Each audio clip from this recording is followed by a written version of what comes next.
Now, usually, as a general rule, well, hi, Tony. Hi. I need to get that out of the way first. As a general rule, we tend not to do a lot of videos pertaining to dirt sheet topics. There's a lot of times the rumors, a lot of times they do prove to be true, either partially or wholly. But we saw this one. You actually pointed this out to me today while we were at work. It's just one of those things you stumble across, you're reading it, you're like, what? And then you keep reading, you're like, Jesus Christ, somebody, what the hell? I'm going to read this to you. This comes via Wrestling Inc., who got it, of course, like most of these other dirt sheets do. They get it from either the Wrestling Observer newsletter or PW Torch, but it came originally from the Wrestling Observer newsletter, so we have to give the proper credits here. But we read this on Wrestling Inc., and you read this, you sent it to me on email, and I started laughing too. And we were like, we have to do a video about this. Here is what it is. And I quote, as noted, Ryback versus John Cena at WWE Payback is now a 3 stages of hell match with the following stipulation: a lumberjack match, a tables match, and an ambulance match. The change was made because Vince McMahon wants to do something with Cena. Something that will be a memorable point in his career. As of this week, the match is not being done to prolong the Ryback-Cena program, although they have nothing specific in place for Cena's long-term booking. Boy, doesn't that scream, what the fuck are we doing here, people? Wow. Let's take this first. John Cena's been, for all intents and purposes, the franchise player for 8 years now. Mm-hmm. Since 2005, he's been the #1 guy. He's been their cash cow, even though I sometimes dispute that. The bottom line is the company views him that way. They perceive him that way. We're supposed to perceive him that way, and frankly, somewhat we do. Well, sure should book him that way. Exactly. So he's been at the top now for 8 years. You originally had Ryback coming on talking about an ambulance match, which somehow got changed to this 3 stages of hell match for whatever the hell damn reason. And now, evidently, the 3 stages of hell match include a lumberjack match, a tables match, and an ambulance match? We've had divas have lumberjack and tables matches. How is this going to be something that puts this feud over the top? To me, when I say 3 stages of hell, I don't fucking think a lumberjack match. I would think something along the lines. You could do it in a different way, but you could say a pinfall, submission, and then some type of cage or last man standing or falls count anywhere type of match.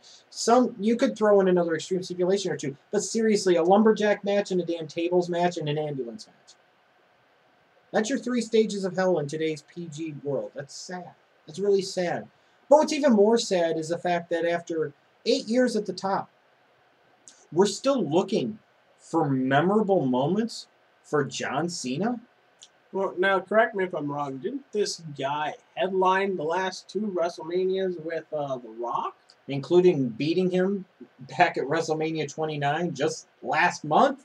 Who else has he fought in the biggest stage of them all? He main evented with Batista, or he almost main evented, with Batista at WrestleMania 26, but that was for the title. He main evented WrestleMania 27 against The Miz, which also involved The Rock. So, WrestleMania 23, he main evented with Shawn Michaels. WrestleMania 22, he main evented with Triple H. This guy has had big spots. He's had big moments. He's had umpteen dozen of them. Whether we can classify them as extremely memorable or not is irrelevant, but the point is he's had them. He's had plenty of big spots, big moments, big opportunities. How many fucking more does he need at age 35? The problem I have is if he needs a memorable point in his career, that's just discounting the last 8 years of his career. He hasn't done anything. And even furthermore, you're looking to him to have a memorable moment in a 3 stages of hell match against Ryback of all effing people. Did this guy not just have a great memorable series of matches back in 2011 with John Cena, Money in the Bank, SummerSlam? I mean, that Money in the Bank match, you might look at that as CM Punk's moment. That's John Cena's moment too. That was a great, phenomenal match. What an environment, what a match it was. How many more does this fucking guy need? And if he needs any more memorable moments after 8 years at the top, like you're actually setting out to specifically game plan to give him some, is that not an indication of how poor he is as a top guy? Is that not an indication of how much your product is struggling? Is that not an indication of how out of touch you are, how piss poor your creative is, how out of touch Vince McMahon is, and that he needs to go? I mean, seriously, I'm just... Well, and now think about memorable moments. You know, the things that stick out to you most in your mind when somebody says, memorable moment in wrestling, go. How many times do you think of a fucking ambulance match? We all know this is going to go all 3 matches, but how many times do you think of a fucking ambulance match? You don't even have to think of a match with a specific stipulation to have that memorable match, that memorable moment. I mean, you can remember things like Taker just recently in the PG era. You could think of CM Punk winning at Money in the Bank 2011 and blowing a kiss to Vince as he leaves. There's nothing special there, other than the fact it was the match. It was a great match. It had a good story going into it, at least. And you had that memorable moment at the end after Punk wins in his hometown of Chicago. I take it back. This might be memorable. It might be one of those bad memories that you just sit back a year later and say, Jesus Christ, that was dumb. But here's the other concern. I even want to get to, besides the fact of trying to still create memorable moments for a guy that doesn't need them anymore. John Cena's had plenty of big spots. I'm not even saying you can't have Cena at the top. But when you have to sit there and consistently try to come up with ways to prop him up, then that should tell you something. And no, not a positive thing either. But even when you look at this, as of this week, the match is not being done to prolong the Ryback Cena program. And although they have nothing specific in place for Cena's long-term booking. 2 things.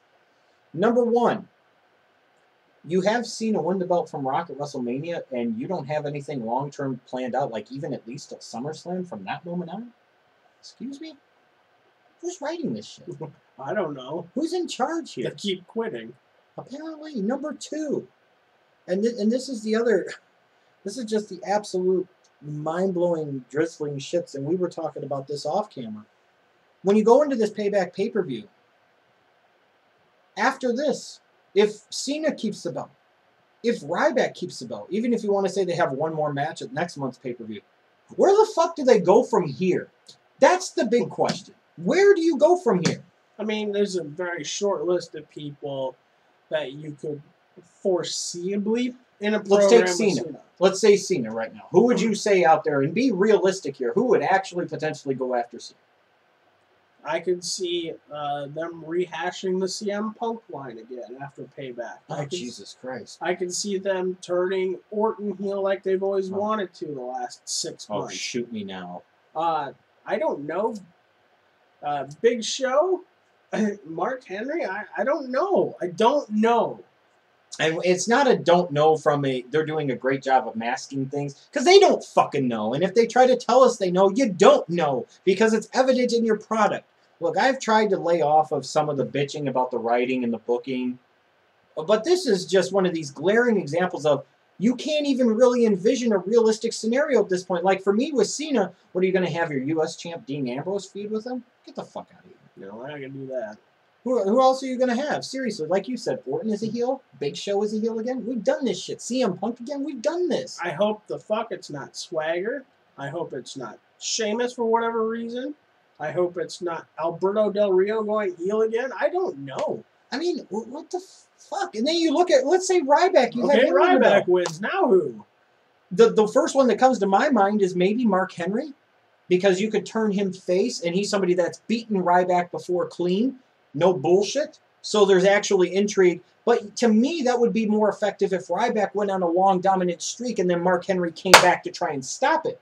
If you're trying to build Ryback's momentum, you don't want to sit there and end the momentum right away, no matter what Smokey wants to tell you, with this guy. Or what, you have him wrestle Sheamus? You have him feud with Sheamus? You have him feud with Orton if Orton stays babyface? I'd like to see him CM Punk? I'd like to see him feud with Jericho, because I think that'd be at least entertaining. But, you know, Jericho is not going to go over really at any point in time. He's not going to win, for sure. That's what I mean, is it's like, where is the thinking of, it's like when you play chess, you know, you have the people that tend to not play it well, they're only thinking one move ahead. It's the chess masters, the Bobby Fishers of the world, what have you, the Kasparovs, that think 4, 5, 6, 10 moves ahead. They're thinking of all of these different scenarios. And this is something that this company used to do very, very well. They used to think several pieces ahead, and you've heard it in shoot interviews in the past. People like Kevin Nash and Hogan talking, and so many others talking about, oh, we're at WrestleMania 11. Here's where I got you planned up for SummerSlam, you know. We got you at SummerSlam 1996. This shit all used to be planned out, and it all had interconnected parts. There's no interconnected parts here. There's nothing moving up or down the card. In a lot of that, I think they're so worried about the marketing and the advertising and the WWE app and all these little things that aren't concerned with the storyline, the art form, the character development and long-term planning of this core thing that's making everything else possible to make money. I mean, and here's what I'll say too is that if you're going to say, like, for Cena or Ryback, you could send maybe Daniel Bryan at them. Come on. We haven't even split them off of Kane. Yeah. What are you going to have, John Cena versus Kane? Or you have Ryback versus Kane? Or even if you say John Cena versus Daniel Bryan, do you really believe in your heart of hearts that Daniel Bryan in any way, shape, or form would ever truly go over 100% or even 50% clean over a fucking John Cena? There is no way on God's green earth that would ever happen the way I see it right now. Something could change, granted. I'll put that disclaimer in there. But, I mean, you've got a company and a man in Vince McMahon who, let's recap this here. They're trying to create memorable moments for a guy who's already been doing it for 8 years. True. This is like, to me, if you said, well, you're a basketball coach and you said, well, I'm trying to create memorable moments for Dwight Howard. Well, Dwight Howard's a little different because Dwight Howard is a piece of shit. But he's been in the league 8-9 years now. If you're still trying to create memorable moments or really think of memorable moments, well, maybe he's just not capable of producing them. And no matter how much you try to manufacture them, you can't. They're trying to produce memorable moments for a guy in his mid-30s, and they're not doing anything to help anybody else. What does this do for Ryback? And this whole Ryback heel turn, how fucking stupid has this been? And again, it's because they don't have direction. I can't buy into his heel turn because I know within the next couple months, there's a good chance he's going back to face.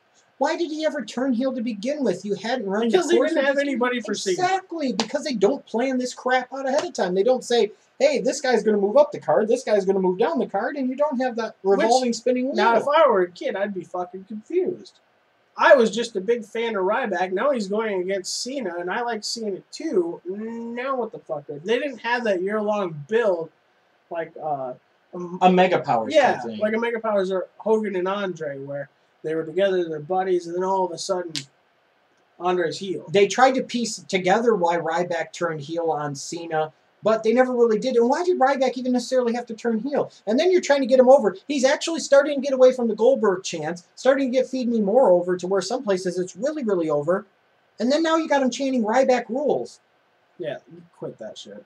Why? Feed Me More was fine. Ryback rules is just Billy Madison. Like you said, though, you're confusing the audience. And, you know, besides confusing kids, you're confusing adults. And what happens is, if you confuse your audience, is my opinion, if you confuse your audience too much, they start going click, click, click. And they are.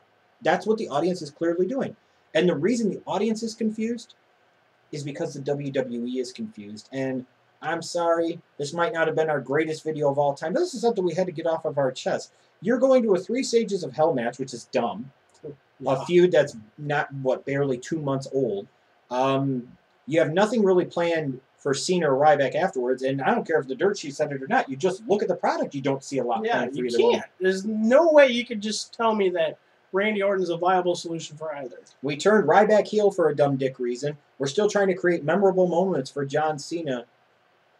And all the while, more and more wrestling fans are doing every week. Ultimate prediction. Click, click, click.